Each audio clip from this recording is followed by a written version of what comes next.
내려오라 그 나무 아래로 인생의 마음 그를 지으시니 앞으로 오래 외로웠던 너의 지난 삶에서 나와 넌 내려오라 넌 내려오라 내게로 오라. 오늘 함께 나눌 말씀은 누가복음 21장 34절부터 38절까지 말씀 함께 교독하겠습니다. 너희는 스스로 조심하라. 그렇지 않으면 방탕함과 술취함과 생활의 염려로 마음이 둔하여지고 뜻밖의 그날이 덫과 같이 너희에게 임하리라. 이날은 온 지구상에 거하는 모든 사람에게 임하리라.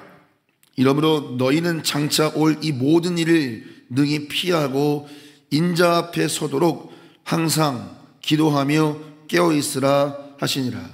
예수께서 낮에는 성전에서 가르치시고 밤에는 나가 감람원이라 하는 산에서 쉬시니 모든 백성이 그 말씀을 들으려고 이른 아침에 성전에 나아가더라. 아멘. 오늘 누가복음 21장 34절로 38절을 본문으로 이런 일이 시작되거든 일어나 머리를 들라는 제목으로 함께 말씀을 나누겠습니다.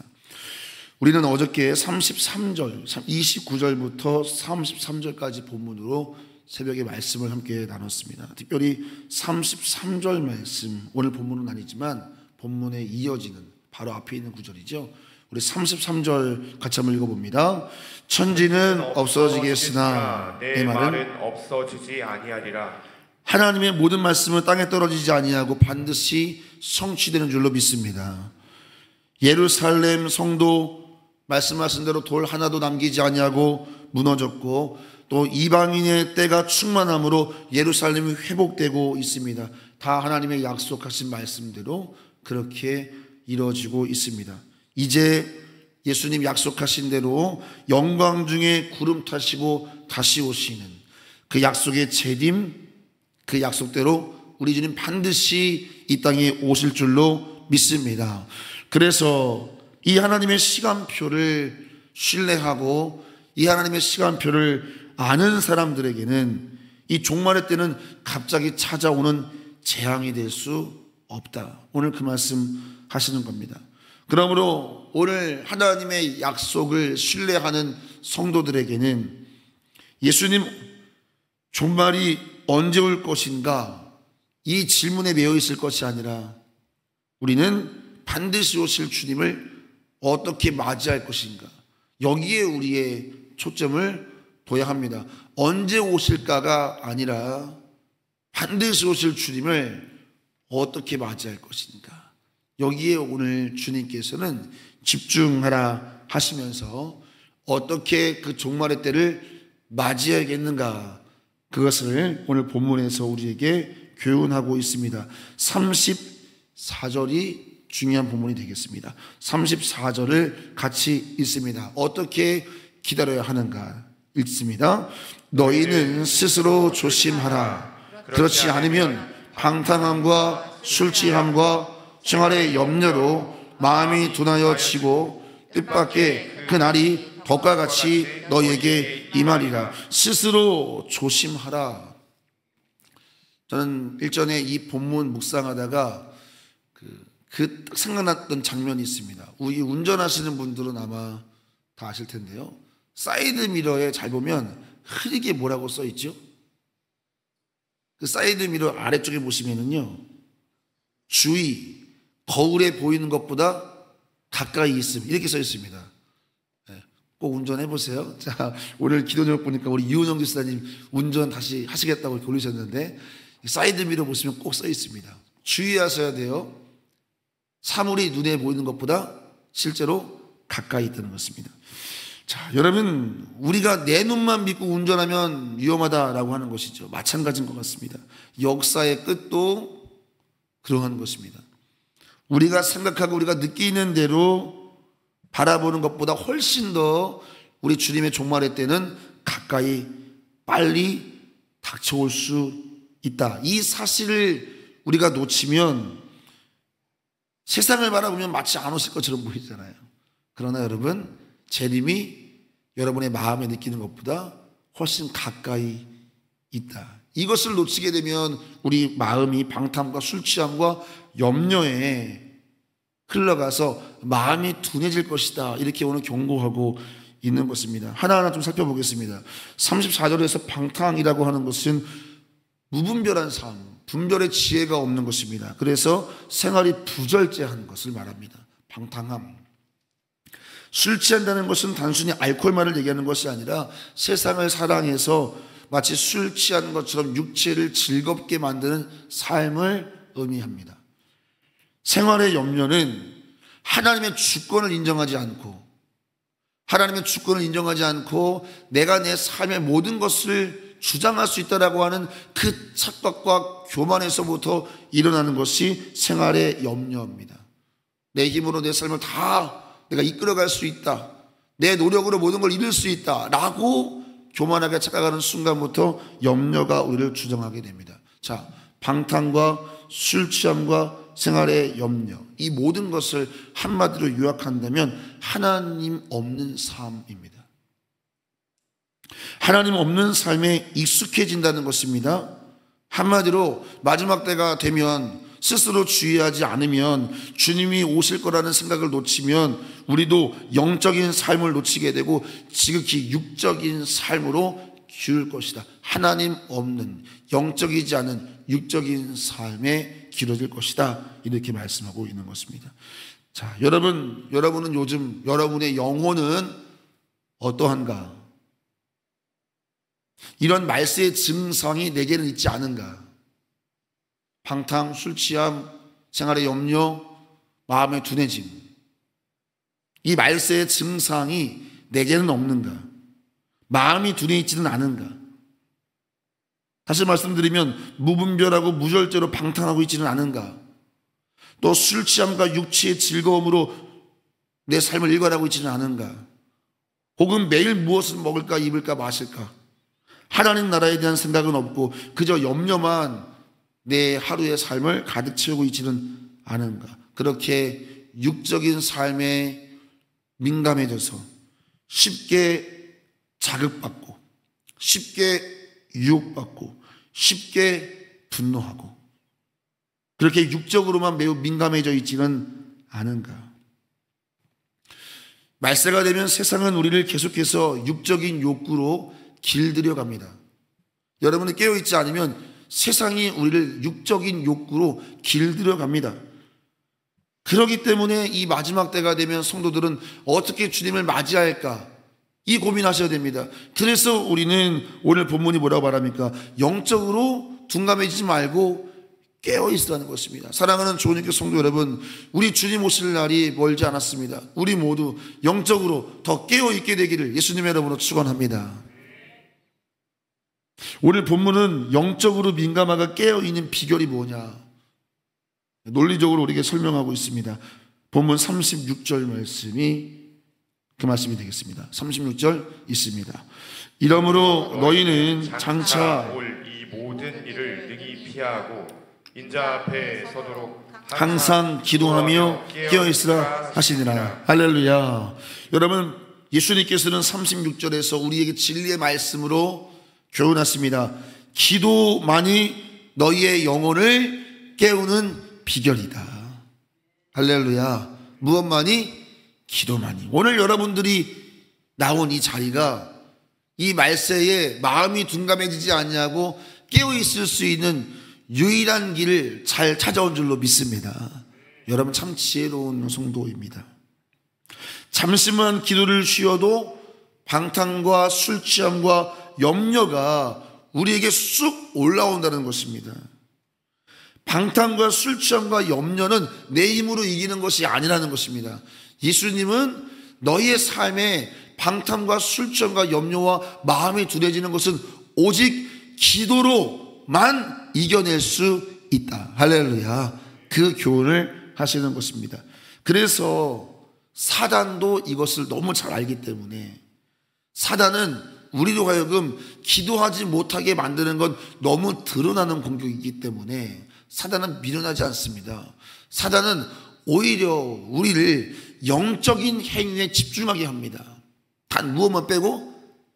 기도만 빼고 다른 모든 영적인 것에 집중시켜서 분주하게 만들어서 우리로 하여금 기도에만 힘을 빼게 합니다. 근데 중요한 건 기도는 영의 호흡이기 때문에 기도를 끊어놓으면 우리의 숨통이 끊어지는 것이기 때문에 결국 이것은 전체를 잃어버리는 전략적인 공격인 것이죠. 우리는 이 숨통이 끊어지는 이 사단의 공격에 당하게 되는 것입니다. 그러면 다른 모든 영적인 우리의 행위와 모든 사역도 시간이 지나면 결국 우리의 숨통이 끊어지면 어떻게 감당할 수가 있겠습니까? 우리 믿음의 선배들은 기도는 영혼에 흐르는 피다 이렇게도 말했습니다. 호흡일 뿐 아니라 피다. 여러분, 피가 돌지 않으면 어떻게 되겠습니까?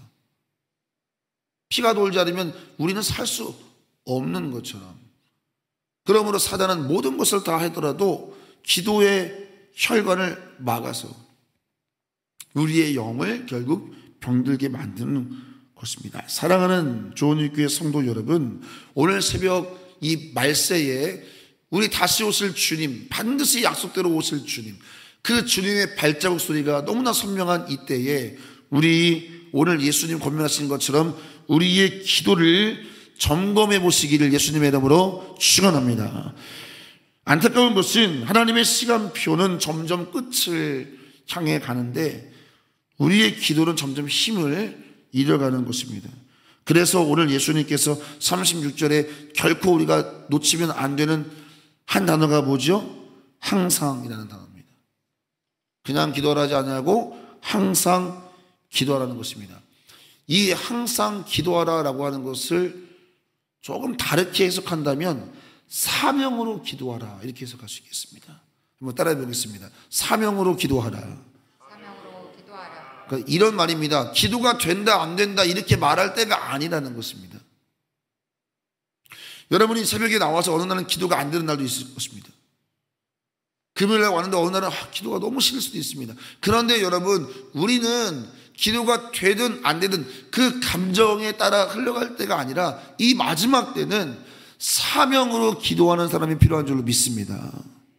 기도를 돌파해낼 사람.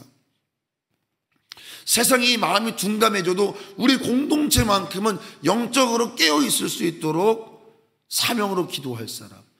제가 어저께 토요일날 우리 청년부 임원 선출을 위한 기도회가 있었어요.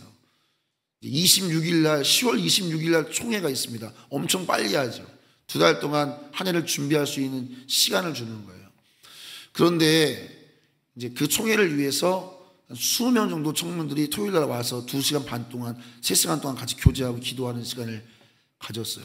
근데 제가 그 마지막 시간에 이제 말씀을 나누고 기도를 같이 하는데 이 영적인 묵직함을 느끼는 거예요. 아, 이 청년들이 보통이 아니다. 우리 교회 청년들이. 할렐루야. 보통이 아닙니다, 여러분. 얼마나 귀합니까? 그 영적인 그 무게감이 보이는 거예요. 느껴지는 거예요. 건반도 없이 통기타 하나를 가지고 찬양을 하는데요. 그 20명의 찬양 소리가요, 아주 진지하고 무게감이 있는 거예요. 아니나 다를까 어제 청년부 예배를 들어갔는데도 느낌이 다른 거예요. 청년부 예배를 들어갔는데도 이 예배가 기도로 준비된 예배라고 확 느끼겠는 거예요.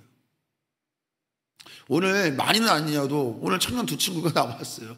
우리 회장과 우리 재원이가 나왔어. 우리 유나까지 3명이 나왔어요. 사명으로 기도하는 청년인 줄로 믿습니다. 여러분, 청년 전체가 40명입니다. 출석이 30명입니다. 10분의 1이 나와서 기도하는 거 정말 귀한 거 아니겠어요? 누군가가 못 나왔을지라도 내가 나와서 사명으로 기도하는 거. 오늘 이곳에 나오신 사랑하는 성도 여러분, 약 30분이 좀 넘으시는데요. 우리 교회 10분의 1입니다. 얼마나 귀합니까? 우리가 이 새벽에 깨워서 사명으로 기도할 때 우리 공동체는 잠들지 않을 줄로 믿습니다. 영이 깨어있는 거예요. 그러면 여러분, 영적으로 깨어있는 공동체는요, 어린아이 같아져요. 그냥 믿어져요, 모든 것이. 말씀도 믿어지고 그냥 개떡같이 말해도 찰떡같이 아멘이 되는 거예요. 어제도 제가 우리 청년들에게 헌금 설교했어요. 아주 강하게 설교했다. 그런데 그 메시지도 얼마든지 받아낼 수 있는 분위기가 된다고요. 영적으로 깨어 있으면 우리 안에 인간적인 어떤 그런 모난 부분이 다 사라지고 영적으로 부드러워지면요, 뭐든지 아멘 되고 뭐든지 은혜가 되고 뭐든지 하나님의 일을 감당할 줄로 믿습니다. 우리 교회가 오늘 여러분들의 기도를 통해서 또 한 주간 영적으로 깨어있게 되는 것입니다. 여러분 참 감사합니다. 누가복음 18장에 보면 예수님께서 이런 말씀 하시잖아요. 항상 기도하고 낙심하지 말아야 할 것을 비유로 말씀하시되, 18장에 이 비유가 나옵니다. 항상 기도하고 낙심하지 말 것을 비유로 말씀하시되, 그 비유를 쭉 나오다가 그 비유의 마지막에 뭐라고 말하냐면, 인자가 올 때에 세상에서 믿음을 볼 수 있겠냐, 이 말씀하시거든요. 그 비유는 뭐냐면, 인자가 올 때 말세에 기도하고 낙심할 자가 너무나 많다는 것입니다. 내가 올 때 기도하고 낙심하지 않을, 마지막까지 낙심하지 않고 기도의 열정을 붙잡고 있을 그 믿음을 내가 볼 수 있을까? 오늘 말씀과 일맥상통하는 말씀을 우리 예수님도 하셨습니다. 주님 오시는 날 그 주님의 염려가 기쁨과 감사로 보여질 수 있도록 여러분들이 깨어있는 기도의 사람 되시기를 예수님의 이름으로 축원합니다. 낙심하여 기도의 불이 꺼져가는 것입니다. 자, 오늘 말씀은 그걸 뭐라고 말해요? 둔감해졌다, 이렇게 말하는 거예요. 둔감해진 게 뭐예요? 그냥 낙심해 있는 거예요. 영적으로 기도한다고 되겠냐, 뭐 이런 것입니다. 혹 여러분의 심령이 지금 둔감해 있다면 기도 자리로 나오면 됩니다. 기도 자리로 나오면 성령님이 다시 깨워 주십니다. 기도 없이는 성령 충만 없고 기도 없이 영의 힘을 얻을 수 없습니다. 기도하면 메마른 심령에 단비가 내리고 다시 우리 심령이 촉촉해지고 부드러운 땅이 되어 말씀이 들려지고 말씀이 은혜가 되고 말씀이 깨달아지고 말씀에 반응하게 될 줄로 믿습니다. 그렇게 되면 내 영혼이 회복되면 내 육적인 삶도 더 회복되어져 가는 것입니다. 자, 여러분 오늘 말씀을 한번 정리해 보겠습니다. 오늘 말씀의 후반부를 가면 우리의 기도의 모델이신 예수님에 대한 이야기가 다시 등장합니다. 자, 37절 말씀 같이 읽습니다. 예수께서 낮에는 성전에서 가르치시고 밤에는 나가 감람원이라 하는 산에서 쉬시니. 36절까지는 빨간색 글씨입니다. 예수님의 말씀인데요, 37절에서는 예수님의 대한 모습을 기록하고 있지 않겠습니까? 마치 이전까지 말씀하신 그 예수님이 삶으로 샘플을 보여주는 것 같은 느낌을 주는 본문입니다. 자, 여러분, 예수님께서 감람원에 나가서 쉬셨다라고 되어 있습니다. 누가복음 앞쪽에 보면은요, 예수님이 습관을 따라 감람산에 가셔서 뭐 하셨다? 기도하셨다, 이렇게 되어 있습니다. 감람산, 감람원 같은 곳을 의미합니다. 자, 근데 오늘 본문에서는 예수님께서 감람원이라는 곳에 가셔서 뭐 하셨다? 쉬셨다. 사랑하는 성도 여러분, 예수님은 기도를 일로 생각하지 않았습니다. 예수님은 기도를 쉼으로 이해했다는 것을 우리는 반드시 기억해야 됩니다. 우리는 분주하면 기도를 놓칠 때가 있습니다. 근데 여러분, 많이 바쁘면 쉬어야 되잖아요. 예수님은 감람원에서 기도를 통해서 쉬셨다라는 말씀을 하는 겁니다. 분주한 무리를 등지고 조용히 감람산에 오르셔서 아버지를 앙망할 때 예수님의 마음속에 영혼의 안정감이 주어지고 예수님도 영이 막 깨어나고 영이 회복되는 것입니다. 사랑하는 성도 여러분, 이것이 마지막 시대를 살아가는 성도들의 라이프 스타일입니다. 오늘 이 마지막 때에 깨어있는 성도의 특징, 기도를 쉼으로 여길 수 있는 영성입니다. 이걸 세 글자로 줄이면 따라해 보겠습니다. 쉼기도. 우리의 기도가 여러분의 영혼의 쉼이 되기를 예수님의 이름으로 축원합니다. 주님 안에서 충분히 쉬고 그 깨어난 영성으로 다시 세상에 나아가서 그 깨어난 영성으로 세상을 바라보면 무엇을 해야 할지, 무엇을 섬겨야 할지, 무엇을 피해야 할지를 다 알게 되는 것입니다. 하나님과의 교제에서 쉼을 얻는 사람, 이 사람이 마지막 때 예수님께서 기대하시는 성도의 모습입니다.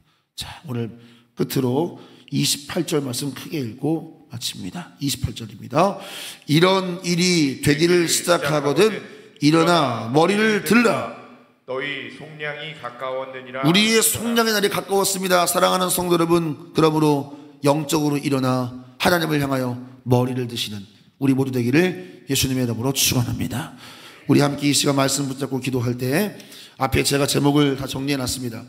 우리 앞에 있는 화면을 보시고 함께 말씀을 붙잡고 기도해 보겠습니다. 세 가지 제목: 말씀의 성취를 믿는 믿음을 주시고, 두 번째 방탕함과 염려로 둔해진 마음을 깨워주시고, 세 번째 항상 깨어있을 수 있도록 기도하는 삶을 살게 하여 주시옵소서. 오늘 말씀 붙잡고 2분 동안 주여 일창하시고 기도하겠습니다.